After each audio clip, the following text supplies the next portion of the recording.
Budget মূলত একটি জাতির টিকে থাকার এবং সামনে এগিয়ে যাওয়ার চার্টার। আমি ধন্যবাদ জানাই মাননীয়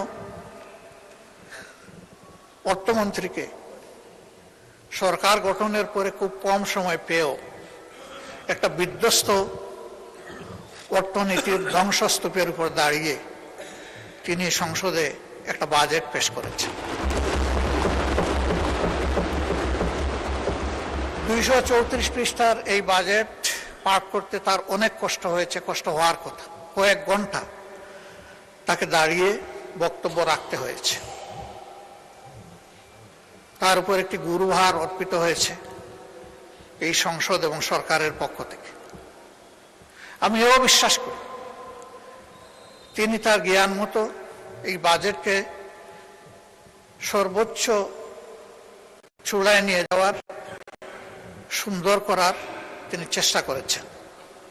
কিন্তু তারপরেও তিনি এবং তার টিম ব্যক্তিগতভাবে মানুষ, সমষ্টিগতভাবে মানুষ। মানুষের কোনো প্রয়াস সম্পূর্ণভাবে ভুলের ঊর্ধ্বে হওয়ার প্রশ্নই ওঠে না। এর মধ্যে ত্রুটি এবং ঘাটতি থাকবে, এটাই স্বাভাবিক। এটা আমি করলেও থাকত। বিরোধী দলের কাজ হচ্ছে ওয়াচ ডগের কাজ করা। তারা তীক্ষ্ণ দৃষ্টিতে দেখবে এই বাজেটের মাধ্যমে জনকল্যাণের পরিবর্তে কোথাও জনগণের কোনো ক্ষতি হচ্ছে কিনা, এবং বিশেষ করে সমাজের ন্যায্যতার ভিত্তিতে যাদের পাওনা আছে তারা বঞ্চিত হচ্ছে কিনা,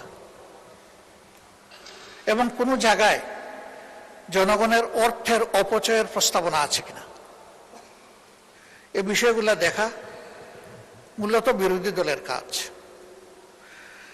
সরকারি দলের বন্ধুরা বিরোধী দলের সমালোচনাকে কেউ কেউ ওয়েলকাম করেছেন, আমি তাদেরকে ধন্যবাদ জানাই। আবার কেউ কেউ বিরক্তি প্রকাশ করেছেন, আমি তাদেরকেও ধন্যবাদ জানাই। এইসব বৈচিত্র্য নিয়েই এই সংসদ, এই বৈচিত্র্য থাকুক। সরকারি দল বাজেটের প্রশংসা করতে থাকুক, বিরোধী দল হালকা প্রশংসার সাথে ভারী ওয়াচডগের কাজটাও করে যান। তাহলে বাজেট সত্যিকার অর্থে পূর্ণতা পাবে, এবং আমরা এটা আশা করতে চাই। বিরোধী দলের পক্ষ থেকে, এমনকি সরকারি দলের পক্ষ থেকেও কিছু কিছু বিষয়ে কিছু প্রস্তাবনা এসেছে, এবং আমি বেশ কিছু প্রস্তাবনাকে একান্তভাবে যৌক্তিক মনে করি।